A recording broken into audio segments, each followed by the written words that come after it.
बिस्मिल्लाहिर्रहमानिर्रहीम जी। यहाँ पे हमने दो से एक 1.5 चम्मच तकरीबन हमने घी का डाला है इसके अंदर। अल्हम्दुलिल्लाह जी हमारे प्याज भी फ्राई हो चुके हैं और साथ मैंने मटरों को भी डाल दिया था। मैंने कहा चलो मटर भी जो है साथ साथ फ्राई होते जाएँ, फिर अच्छे लगते हैं। ये देखें जी माशाल्लाह ज़बरदस्त लुक है सालन की। अगर आपने भी खाना है तो आप भी आ सकते हैं जी माशाल्लाह। तो बिल्कुल ज़बरदस्त जो है ना पक चुके हैं। 60 रुपए किलो, 60 रुपए किलो, 100 रुपए किलो करेला, 100 रुपए किलो करेला, 50 रुपए किलो गोभी, 100 रुपए किलो गोभी, 60 रुपए किलो गाजर, 60 रुपए किलो गाजर, 60 रुपए किलो गाजर, 80 रुपए किलो सलजम, 80 रुपए किलो सलजम। ये जो है ना बनवाई थी मैंने टेकी, तो ये जो है ना हमने लगानी है यहाँ पे। हाँ भाई क्या खेल रहे हो? अपने दोस्त अली को ले आए ना साथ। दूध लेके अभी वापस जा रहा है। बिस्मिल्लाहिर्रहमानिर्रहीम। उम्मीद करते हैं हमारे जितने भी बहन भाई देखने वाले हैं सब खैरियत से होंगे। लक्ष्य करें हम भी खैरियत से हैं और हमारी दुआएं हमारे जहाँ भी रहें खुश रहें, बाद में इस तरह मुस्कुराते रहें। जैसे आप बोलती हो इसलिए कैमरा फिर नाल ही करना पड़ता है साथ साथ, ताकि आपकी आवाज़ फुल आए। तो ये हमारे पास अंडे पड़े हुए थे तो हमने कहा चलो बाजी वालों को दे देते हैं, क्योंकि मैं ना ये मुझे रोकती रही है कि आप ना कम ले आओ, कम ले, ज़्यादा ना लेके आना।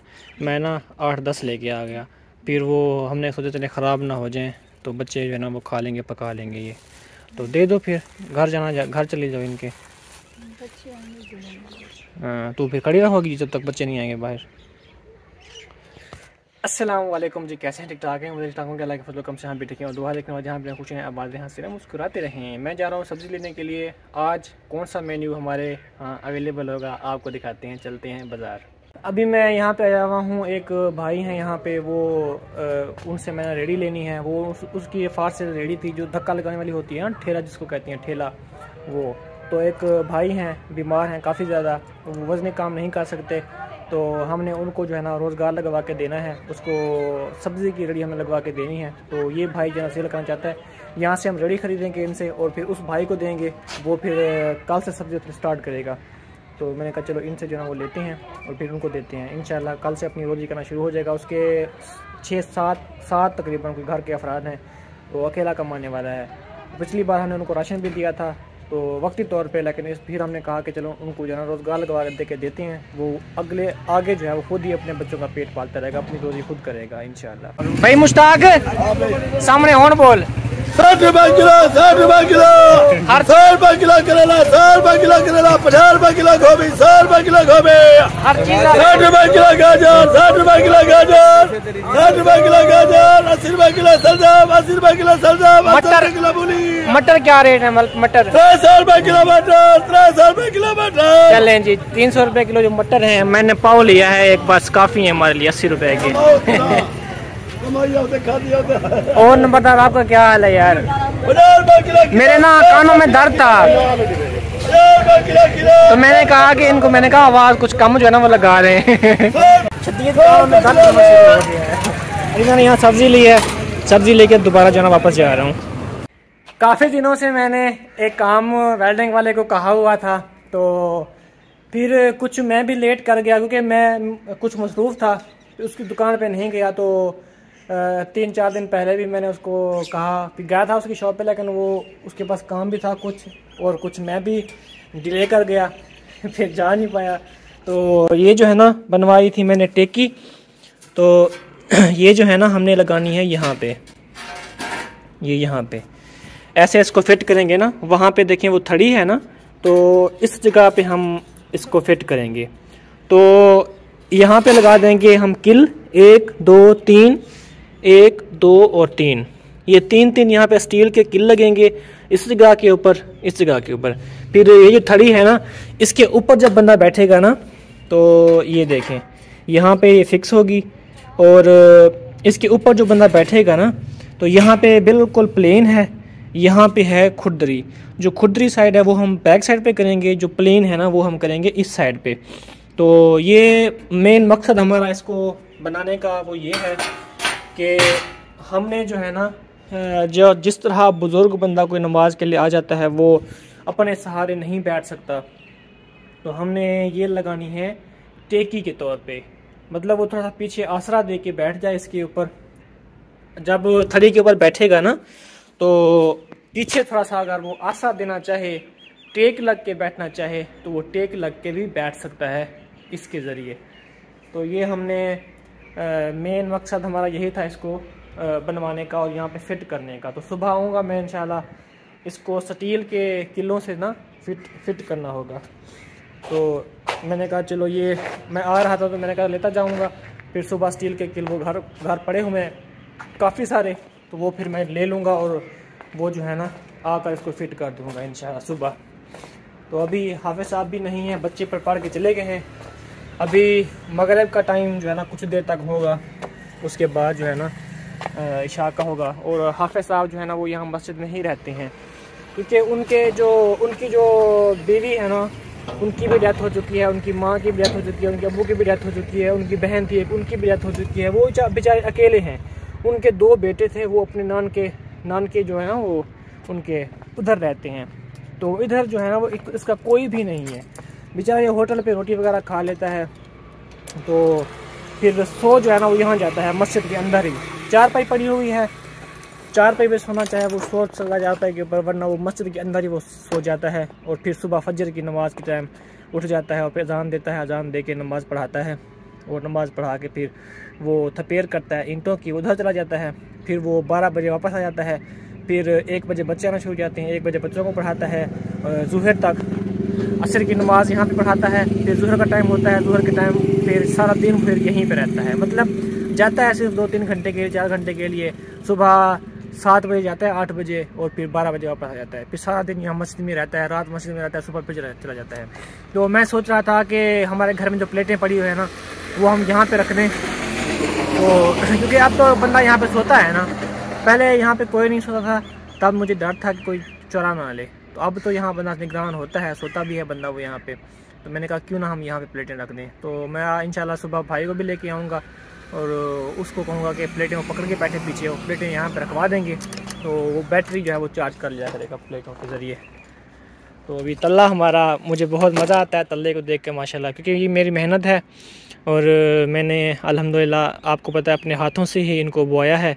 और सारा काम आपको पता है मस्जिद का भी मैंने अपने हाथों से करवाया है। अल्लाह पाक ने मुझे ये सादत भी नसीब की है, अल्लाह पाक ने कि अल्लाह पाक ने जो है ना मुझे ये नसीब किया है कि तुम्हारे हाथ से मस्जिद बनेगी। वरना आपको पता है जो ये काम होते हैं ना, अल्लाह पाक चुनता है ऐसे बंदों को कि किसको मैंने ये सादत बख्शनी है कि वो मेरा घर बनवाए। वो घर बनवाया तो हमारे अंकल जी ने है, लेकिन हाथ मेरे से बनी है, तो मुझे बहुत खुशी होती है कि मेरे हाथ से ये काम हुआ है और मैंने इसका भाग दौड़ मैंने की थी और मैंने इसके काम को संभाला था। अल्हम्दुलिल्लाह मुझे बहुत खुशी होती है ये सब देख कर और ये सब जो है ना नोट करके। और यहाँ पे लोग भी बहुत ज़्यादा खुश हैं मुझे देख के कि छोटा सा बच्चा होकर इतना सारा माशाल्लाह जिसने काम करवाया है मस्जिद का, और चल भी रही है अल्हम्दुलिल्लाह मस्जिद। नमाज भी पढ़ने आते हैं लोग और यहाँ पे बच्चे भी कुरान पाक पढ़ते हैं। तकरीबन 30 बच्चे हो चुके हैं हमारे, 6-7 बच्चियाँ हैं छोटी और जो है ना 21-22 बच्चे हैं। तो इंशाल्लाह तादाद बढ़ेगी तो हमारी मेहनत इंशाल्लाह रंग लाएगी, हमारी फुल कोशिश है। मैं कह भी रहा हूँ कुछ लोगों को, वालिदैन को, कि अपने बच्चों को यहाँ पे दाखिल करवाएं और अपने बच्चे पढ़ाएं कुरान पाक। तो बाकी हमने उनसे कुछ लेना तो नहीं है, हमने अपने कब्र संवारनी है, उन्होंने अपने कब्र संवारनी है। जिनके बच्चे पढ़ेंगे साफ दे उन वालिदैन को भी सवाब होगा जब वो कुरान पाक पढ़ जाएंगे, हिफ्ज़ कर जाएंगे। तो ये उनके लिए भी एक सादत का काम है, उनके लिए भी एक खुशकिस्मती है कि उनका बच्चा हाफिज़ बन जाएगा। अभी जी मगरिब के जाने जाना होना शुरू हो गई हैं, तो मैंने यहाँ सब्ज़ी वगैरह जो काट ली है अल्हम्दुलिल्लाह से। ये आप देख सकती हैं बंद गोभी मैंने काटी है, मटर हैं निकाले हैं, प्याज काटे हैं और टमाटर जो है ना वो यहाँ पे हैं, और यहाँ धनिया भी मैंने काटा है।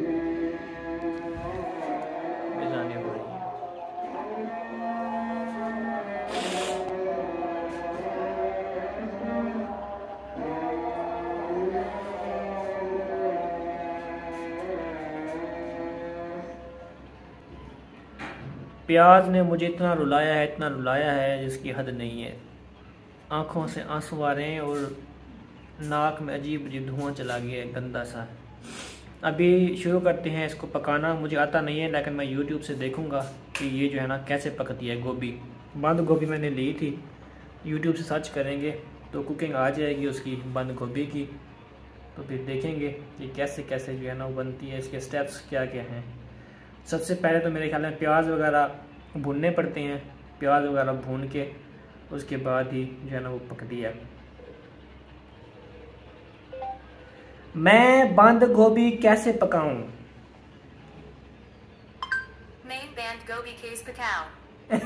बता रही है बंद गोभी मैं कैसे पकाऊं। चलो जी आ गई है कुत्तू।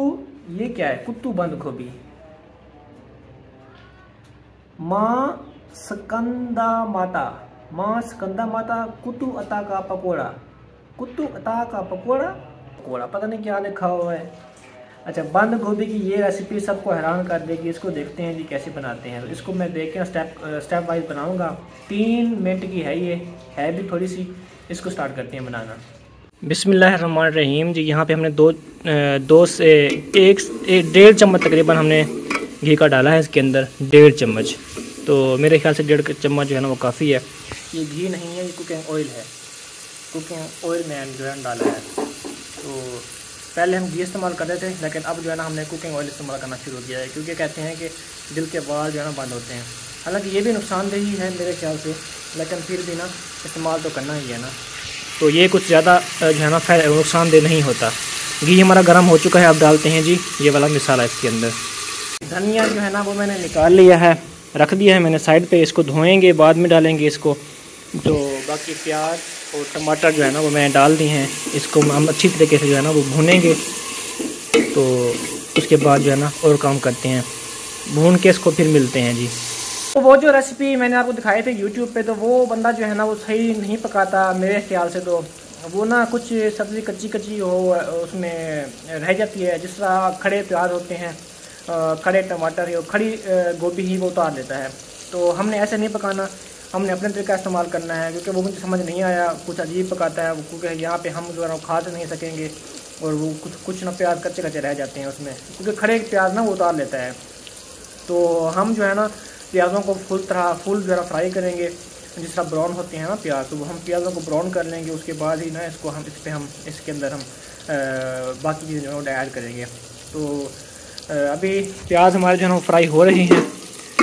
मैं चम्मच भी हिला रहा हूँ साथ साथ। तो जो ही प्याज हमारे फ्राई होते हैं फिर आपको दिखाते हैं। अल्हम्दुलिल्लाह जी हमारे प्याज भी फ्राई हो चुके हैं, और साथ मैंने मटरों को भी डाल दिया था। मैंने कहा चलो मटर भी जो है साथ साथ फ्राई होते जाएँ, और टमाटर भी जो है ना मैंने कहा फ्राई हो जाएँ। तो क्योंकि पानी हम नहीं डालेंगे, ऐसे ही मतलब उसको जो है ना जो हमारी बंद गोभी होगी उसको हम फ्राई कर लेंगे घी के साथ। तो जो हमने अपनी बंद गोभी धोई है उसमें से भी कुछ पानी जो है ना वो आएगा। तो फिर हम चमचा हिलाते रहेंगे, और जो हमारी बंद गोभी है वो भी पक जाएगी, क्योंकि उसके पत्ते होते हैं, ज़्यादा गलना नहीं होता उसमें। तो मटर भी जो ना हमारे गल गए हैं साथ साथ। तो ये आप देख सकते हैं। तो हो सकता है मैं मिर्चें भूल जाऊँ या नमक डालना भूल जाऊँ, तो आपने डालने हैं लाजमी। अगर मैं भूल जाऊँ तो कोई बात नहीं बाकी हो सकता है मैं बंद गोभी डालना ही भूल जाऊँ, क्योंकि बना भी बंद गोभी रहा हूँ। हो सकता है मैं वही भूल सकता हूँ, मेरा कोई भरोसा नहीं है। लेकिन आपने अपनी बंद गोभी सही तरीके से पकानी है, ठीक है। मुझे नहीं फॉलो करना आपने। तो जो है ना मैं तो ऐसे शुगर लगा रहा हूँ। मैंने कहा चलो आपको अपने तरीके से बता देता हूँ कि मैं बंद गोभी कैसे पका रहा हूँ। आपने टेंशन नहीं लेनी, बाकी सही बनेगी इंशाल्लाह, आप बेफिक्र हो जाएं। तो अभी डालते हैं हम अपनी जो है ना बंद गोभी के अंदर। बाकी सब कुछ चीज़ें जो है ना फ्राई हो चुकी हैं। लास्ट में हम जो है ना इसके अंदर डालेंगे, क्या डालेंगे, धनिया। अभी फ़िलहाल इतना ही काफ़ी है। इसको अभी डालते हैं बंद गोभी, उसके बाद मिलते हैं। अल्हम्दुलिल्लाह जी अभी आपको दिखाता हूँ मैं लुक सालन की। तो आपने बताना है कि मैंने सही बनाया है नहीं बनाया है, लेकिन लुक अच्छी है। तो थोड़ा सा मुझे ज़रा तल लग गया है साइड पे, वो भी ये देखें, ये साइड है ना ये लग गई है। बाकी ये देखें, ये सालन की लुक है माशाल्लाह, बहुत ही ज़बरदस्त लुक लग रही है। तो अभी मैंने यहाँ पे निकाला भी है थोड़ा सा सालन। तो मैंने कहा इसको चेक कर लेते हैं, टेस्ट कर लेते हैं कि कैसे खाना बना हुआ है, नमक मिर्चें फुल हैं या नहीं। मिर्चें तो मैंने खुद कम डाली हैं, लेकिन नमक का जो है ना वो पता लगाना है अभी कैसा है। बाकी धनिया मैंने अभी डाला नहीं था, धनिया भी डालते हैं। माशाल्लाह लुक जो है वो बहुत ही अच्छी लग रही है, अच्छे बने हैं, साफ़ सुथरे बने हैं। तो अभी धनिया जो मैंने कहा ऊपर ऊपर डाल देते हैं। धनिया मेरे ख्याल में आखिर में ही डालते हैं, क्योंकि इन्होंने जो है ना फुल पकना शकना जो है ना वो नहीं होता, पकना शकना इसमें नहीं होता। तो इसको जो है ना हल्का सा सेक मिलना चाहिए बस, ताकि ये थोड़े से कुमड़े हुए हो जाएं। जिस तरह हम कहते हैं ना मेरे पाँव कुमड़े हुए हैं, तो इनको भी कुमड़े हुए होना चाहिए बस। बाकी ये ज़बरदस्त हैं। चलें जी, धनिया भी ऐड हो गई हैं माशाल्लाह से। तो ये धनिया जो है ना ये कच्चे कच्चे ही अच्छी लगती हैं, सालन के अंदर हरे हरे अंदर घूम रहे हो ना, फिर अच्छे लगते हैं। ये देखें जी माशाल्लाह ज़बरदस्त लुक है सालन की। अगर आपने भी खाना है तो आप भी आ सकते हैं जी माशाल्लाह। तो बिल्कुल ज़बरदस्त जो है ना वो पक चुकी हैं, बिल्कुल टेस्टी टेस्टी ज़बरदस्त से। अभी गैस जो है ना वो बंद कर देते हैं। ये बंद हो गया गैस। चलें जी माशाल्लाह जी माशाल्लाह। ये देखिए माशाल्लाह बहुत ही ज़बरदस्त लुक है इनकी। अगर नमक कम होगा तो वो खुद डालेगा बंदा, जिसका नमक कम होगा इंशाल्लाह। सबके काम जो है वो ख़त्म हो गए थे, लेकिन मेरा काम जो है वो भाई बच रहा था। एक तो मैंने दूध लेना था अम्मी वालों के, नहीं सॉरी मामू वालों के घर से, और दूसरा मैंने अरहम को भी लेके आना था वापस। तो रास्ते में पहुंचा तो अम्मी, छोटी सिस्टर और अरहम और अली जो छोटा है ना मेरे मामू का बेटा, वो अरहम को छोड़ने के लिए आ रहे थे और समीना का पूछने के लिए भी आ रहे थे। फिर मैंने उनको कहा, मैंने कहा चलो आप चलो घर, मैं जो है ना दूध लेके आ रहा हूँ। तो वो अम्मी, छोटी सिस्टर और अली और वो तो घर चले गए हैं, आ गए हैं इधर हमारे घर में। और फिर मैं दूध लेके अभी वापस जा रहा हूँ। ये मैं पहुँच गया जी अपने घर। रोटी वगैरह खाई है माशाल्लाह, मज़ा आ गया रोटी खाकर, क्योंकि आज मैंने की है अपनी मेहनत। पहले मैं पक्की ही रोटी खाता था, आज मैंने अपने हाथ से बनाई है ना और खाई है, बड़ा मज़ा आया यकीन करें। हाँ भाई क्या खेल रहे हो? अपने दोस्त अली को ले आए ना साथ। अली कैसे हो? हाँ अली जो है ना शर्म करता है अली, क्योंकि मौलवी बंदा है ना, नमाज भी पढ़ता है माशाल्लाह, अजान भी देता है। तो अक्सर मैं आपको कहता हूँ ना कि अली अरहम का दोस्त है और अली उसको नमाज पे ले जाता है अरहम को। तो ये अली जो है ना अजान देता है। कभी आपने मेरे घर में नहीं देखा है, कभी कभी देखा होगा शायद वीडियो में, लेकिन ये माशाल्लाह अजान भी देता है 5 वक्त की। तो स्कूल से जब आता है ना फ़ौरन फिर असर की नमाज, ज़ुहर की नमाज पे आता है पहले। तो ये माशाल्लाह अजान देता है। अजान भी मैंने आपको 1-2 बार सुनवाई है इसकी आवाज़। तो अली क्या हाल है यार, ऊपर मुँह करो यार शर्मा गया ना आपका दोस्त अली। आप कैसे हो? नहीं, आप जब नमाज पढ़ने के लिए जाते हो फिर खिसक किधर जाते हो? हाँ ऐसे कैसे? इसको ना चस्का लगा हुआ है अली के साथ खेलने का, फिर ये बहाना बनाता है कि मैं नमाज पढ़ने के लिए जा रहा हूँ। लेकिन चलो कोई बात नहीं, नमाज भी अच्छी बात है, बच्चे को आदत है, क्योंकि स्टार्ट से होगी ना, फिर वो बड़ा होकर भी उसको आदत होगी नमाज पढ़ने की। ये अच्छी बात है, चलो नमाज पढ़ने के लिए जाता है। लेकिन जब ये फिर जाता है ना उधर बच्चों के साथ खेलता है, तो फिर जो है कुछ बुरी बात है। कभी कभी खेलना भी चाहिए, कभी कभी जो है ना वो काम के जो है ना वो काम भी करना चाहिए घर का, और दूसरा पढ़ाई वाला काम होता है इसका, तो स्कूल से जो काम मिलता है वो भी इसको करना चाहिए। तो डांटते तो हैं वैसे, तो ज़्यादा भी नहीं डांटते, लेकिन प्यार प्यार में समझा भी देती हैं इसको कि आप जो है ना पढ़ा करो, क्योंकि आजकल के दौर में अनपढ़ बंदे की कोई लाइफ ही नहीं है। तो प्यार में वैसे लोग यहाँ पे एंड करने के मिले। अगली वीडियो में बहुत सारा ख्याल रखें, तब तक अल्लाह हाफिज़। बात करने दिया करो हम। हाँ इतना गंदा शोर करते हो। अल्लाह हाफिज़ कह दो।